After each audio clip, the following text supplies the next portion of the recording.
Guys, welcome on my YouTube channel Compteria. In the previous lecture of Environment, Ecology and Biodiversity, we discuss about अंतर्राष्ट्रीय nitrogen पहल INI, nitrogen प्रदूषण और स्रोत, भारत में nitrogen प्रदूषण और नाइट्रोजन प्रदूषण प्रभाव. Without wasting our time, we will start our new lecture.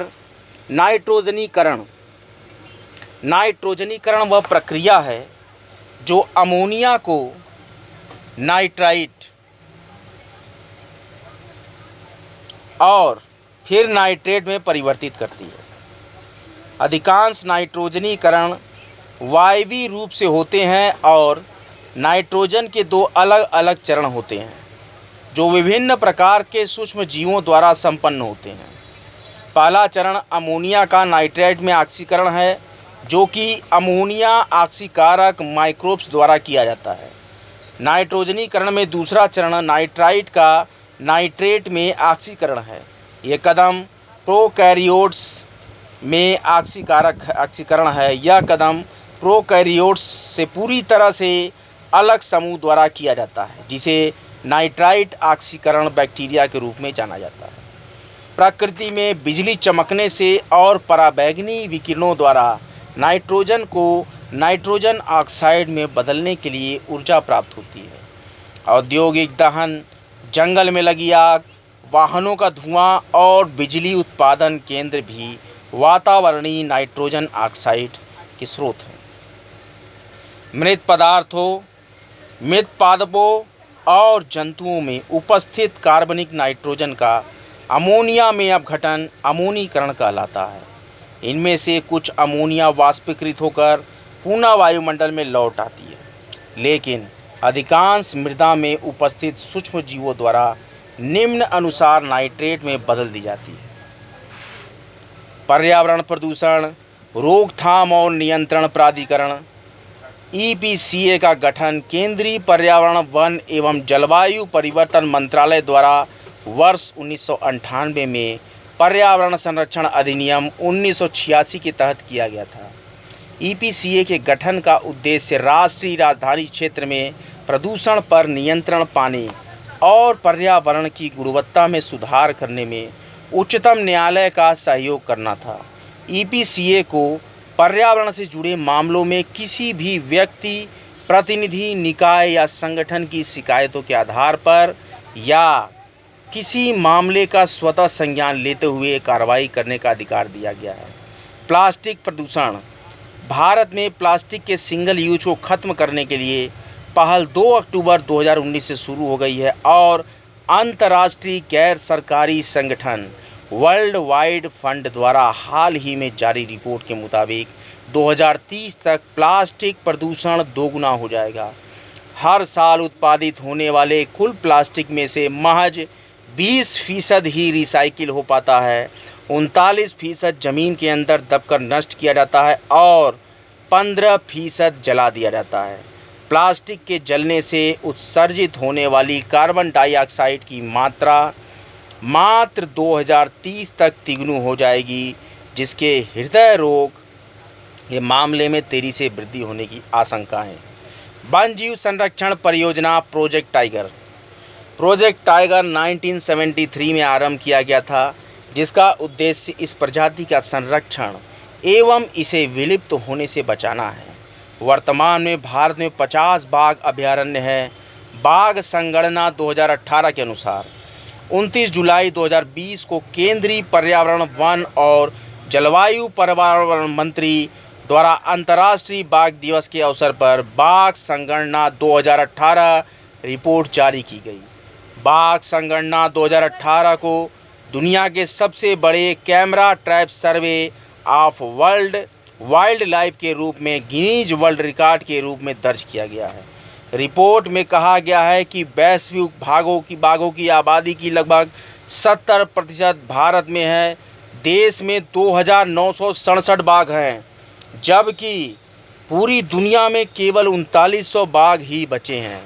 वर्ष 2006 से 2018 के बीच भारत में बाघों की संख्या में प्रति वर्ष 6% की वृद्धि दर हुई है. वर्ष 2014 की तुलना में वर्ष 2018 में बाघों की संख्या में लगभग 33% की वृद्धि दर्ज की गई है। पश्चिमी घाट लगभग 724 बाघों की संख्या के साथ दुनिया का सबसे बड़ा सतत बाघ आबादी वाला क्षेत्र है। इसमें सतत क्षेत्र नागरहोल, बांदीपुर, वायनाड, मुदुमलाई, सत्यमंगलम, बीआरटी ब्लॉक शामिल है। 3 टाइगर रिजर्व बुक्सा पश्चिम बंगाल, डंपा मिजोरम और पलामू झारखंड में बाघों की कोई उपस्थिति दर्ज नहीं की गई है। बाघों की सर्वाधिक संख्या मध्य प्रदेश में 526, कर्नाटक में 524, उत्तराखंड में 442, पूर्वोत्तर भारत के अलावा छत्तीसगढ़, झारखंड और उड़ीसा में बाघों की स्थिति में लगातार गिरावट आई है। शिवालिक की पहाड़ियों और गंगा के मैदानी भागों में बाघों की संख्या इन 12 वर्षों में 297 से बढ़कर 646 हो गई है। पश्चिमी घाट क्षेत्र में 402 से बढ़कर 981 और पूर्वोत्तर के पहाड़ों और ब्रह्मपुत्र नदी के मैदानी इलाकों में 100 से बढ़कर 219 हो गई है। विश्व में भारत के अलावा बांग्लादेश, भूटान, कंबोडिया, चीन, इंडोनेशिया, लाओ पीडीआर, मलेशिया, म्यांमार, नेपाल, रूस, थाईलैंड और वियतनाम में बाघ पाए जाते हैं। बाघ गणना तकनीक MSTRIPES is sense that monitoring system for tigers initiative protection and ecologic status। इसके द्वारा बाघ संगणना की जाती है। MSTRIPES monitoring system for tigers intensive protection and ecological states. इसके द्वारा बाघ संगणना की जाती है। ये एक सॉफ्टवेयर निगरानी कार्यक्रम है जिसे कुछ बाघ अभयारण्यों में वर्ष 2010 में भारत सरकार द्वारा शुरू किया गया। MSTRIPES programme global positioning system, general packet radio services और रिमोट सेंसिंग का उपयोग करता है। इसका उद्देश्य बाघों के लिए जोखिम को कम करना है। ये प्रणाली भौगोलिक सूचना तंत्र के माध्यम से बाघ संरक्षण से जुड़े प्रबंधकों को गश्त की तीव्रता और स्थानिक कवरेज में सहायता प्रदान करती है। पूनम अवलोकन एशियाई शेरों की संख्या का पता लगाने के लिए इसका प्रयोग किया जाता है, क्योंकि इनकी संख्या का अनुमान जनगणना द्वारा नहीं लगाया जा सकता है। प्रत्येक माह में पूर्णिमा की तिथि को आयोजित किया जाने वाला ये कार्यक्रम है। इस कार्यक्रम की शुरुआत वर्ष 2014 में वन विभाग द्वारा वर्ष 2015 की शेर जनगणना की तैयारियों के तहत की गई थी। इसके तहत निर्धारित तिथि को वन विभाग के अधिकारी और क्षेत्रीय कर्मचारी 24 घंटे के दौरान अपने कार्य क्षेत्र में शेरों की संख्या और उनकी अवस्थिति के आंकड़े दर्ज करते हैं। प्रोजेक्ट लायन भारतीय वन्यजीव संस्थान ने गुजरात वन विभाग के साथ मिलकर प्रोजेक्ट लायन के तहत कूनो पालपुर वन्यजीव अभयारण्य के अंतरिक्त 6 नए पुनर्वास स्थलों की पहचान की है, जिसमें माधव राष्ट्रीय उद्यान मध्य प्रदेश, गांधी सागर वन्यजीव अभयारण्य मध्य प्रदेश, सीता माता वन्यजीव अभयारण्य Rajasthan, Mukundra hills tiger reserve Rajasthan, Kumbhalgarh वन्यजीव अभयारण्य राजस्थान, जेसोर बलराम अंबाजी वन्यजीव अभयारण्य और निकटवर्ती क्षेत्र गुजरात। प्रोजेक्ट लायन में समग्र रूप से एशियाई शेर और उसके परिदृश्य का संरक्षण सम्मिलित है। इसमें आधुनिक तकनीकों की सम्मिलित करके शेरों के आवास विकास के संरक्षण का ध्यान केंद्रित किया जाएगा। ये परियोजना मानव वन्यजीव संघर्ष को भी संबोधित करेगी।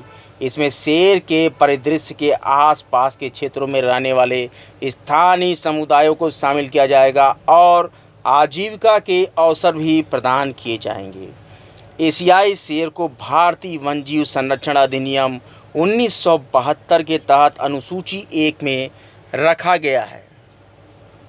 एशियाई शेरों को IUCN रेड लिस्ट के तहत संकटग्रस्त और साइट्स के परिशिष्ट 1 में सूचीबद्ध किया गया है। इसकी आबादी गुजरात के सौराष्ट्र जिले में गिर राष्ट्रीय उद्यान और उसके आसपास के क्षेत्र और जूनागढ़, अमरेली और भावनगर जिले के प्राकृतिक क्षेत्र तक सीमित है। मई 2015 की गणना के अनुसार गिर में एशियाई शेरों की संख्या 523 थी। 2010 में 2015 के बीच इसकी संख्या में 27% की वृद्धि हुई थी। वर्ष 2020 की गणना के अनुसार शेरों की संख्या बढ़कर 674 हो गई है। आज का लेक्चर यहीं तक। अगले इन्वायरमेंट, इकोलॉजी एंड बायोडाइवर्सिटी के बहुत ही इंपॉर्टेंट चैप्टर में मैं आपको पढ़ाऊँगा प्रोजेक्ट एलिफेंट, गिद्ध संरक्षण, डॉल्फिन संरक्षण, कछुआ संरक्षण, गैंडा परियोजना 1987, प्रोजेक्ट हंगुल, हिम तेंदुआ संरक्षण, प्रजातियों का सामूहिक विलोपन, जैव मंडल रिजर्व, संरक्षित प्रजातियां, इसके साथ ही साथ स्टॉकहोम मानव पर्यावरण सम्मेलन, जलवायु परिवर्तन कार्य योजना संबंधी विकास के बारे में पढ़ाऊंगा। उसके बाद जलवायु पर वर्चुअल शिखर सम्मेलन के बारे में भी बहुत ही महत्वपूर्ण चर्चा की जाएगी। कॉम्टेरिया यूट्यूब पर पूर्णतः निःशुल्क है। कॉम्टेरिया लेक्चर्स का नित्य निरंतर लाभ लेते रहे, ज़्यादा से ज़्यादा ज़रूरतमंदों तक और स्वयं भी इस लेक्चर्स को प्रसारित और प्रचारित करते रहें। कॉम्टेरिया चैनल को लाइक करें, सब्सक्राइब करें और बेल आइकन को ज़रूर प्रेस कर दें। कॉम्टेरिया का एकमात्र उद्देश्य है सभी पढ़ें, सभी बढ़ें, पढ़ते रहिए, बढ़ते रहिए, नित्य नियमित कॉम्टेरिया के वीडियोस को देखते रहिए। पर्यावरण, पारिस्थितिकी और जैव विविधता के बहुत ही इंपॉर्टेंट लेक्चर्स मैं आपको दूंगा। लेक्चर्स अनवरत आते रहेंगे।